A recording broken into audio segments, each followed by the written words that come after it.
So AI, as you know, is attracting a lot of investments across industries, and there is some concerns with regards to ROI with that investment, where that would go, but that's something that time will tell. So wait and watch that. On the other aspect, AI is seen as the Uber replacer with regards to service excellence, with regards to service lifecycle of how you actually help customers. It'll potentially replace telecallers. It'll replace people interact with your entire service in all aspects. And which is why product builders are thinking of AI in almost every single aspect that they can actually put this in. Before we go there, I think it's very important to understand what is AI? Where are we at in that entire story? AI, interestingly, is not brand new. What we know of AI is large language models is what we know of right now. Large language models are only one way of approaching the AI problem. In fact, there have been many different approaches and ways of cracking AI algorithms, AI as an application towards solving different problems. And researchers and scientists have been building on this for many different years. There have been applications of these algorithms and these models as part of computer vision, as part of e-commerce platforms, invisibly so. Thus, it may not be evident that, AI has been there for a very long time. The application of this artificial intelligence has been there for a very long time. Now, because there is a company, OpenAI, which built a POC, a proof of concept, and they launched ChatGPT, which became very visible. Anybody could sit anywhere and make a query and get to see results in front of them.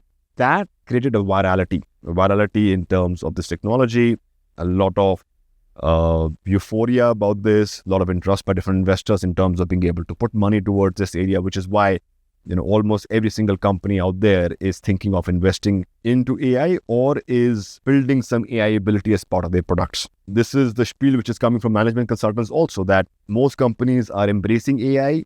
If you don't do it, you will miss out. You need to do it as soon as possible. Since AI is not old and LLM is just one of the models, you also have to understand that AI euphoria is something which has been cyclical every 30 years or so.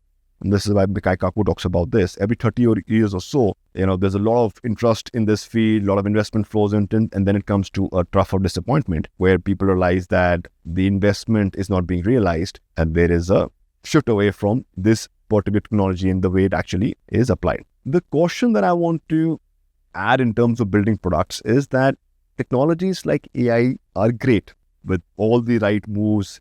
AGI may come in, but you have to look at the trends as well. Internet of Things, Metaverse, some of the recent technologies in the past, which were very much in the marketing focus, very much in the investment focus.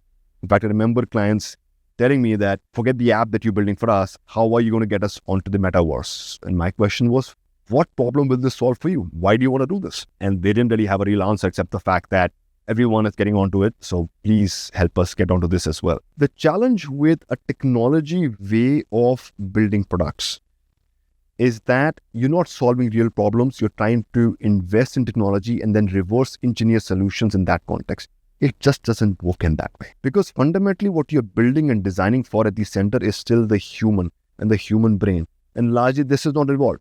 While in the 100, 200 years that our technology has leapfrogged to where we are right now, human evolution is practically zero. You're still designing for the same limitations. So when you design for building service experiences, service life cycles for your customers, you have to think about what are the customer's modality, the customer's abilities, their psychology, and in that context, how different technologies and abilities will fit in to deliver that.